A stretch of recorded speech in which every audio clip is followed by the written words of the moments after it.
pasok bukas. Totoo ba? Eh? Hindi na lang. Ay, oo, buddy. Sabi ng ibang mga course narinig ko lang.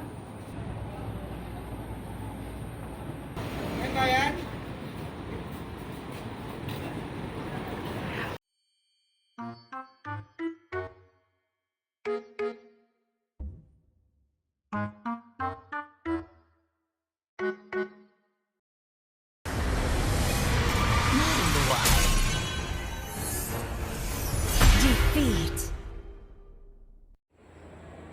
Una, piliin ang pinagkakatiwalaang pinagmulan, gaya ng mga website kung saan matutukoy natin kung totoo nga ba ang kumakalat na balita.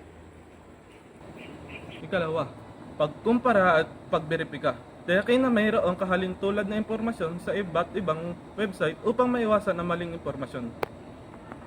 Pangatlo, gamitin ang advanced search. Matututunan ang paggamit ng advanced search feature upang mas mapadali ang paghanap ng tamang impormasyon.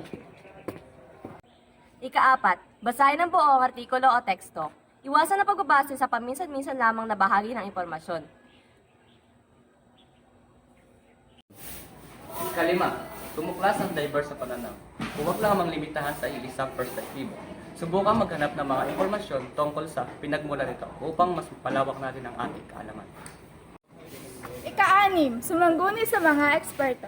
Makipag-ugnayan sa mga eksperto o sa may sapat na kredibilidad sa larangan ng iyong interes para sa mas detalyadong impormasyon. At ang huli, tandaan ang petsa ng publikasyon.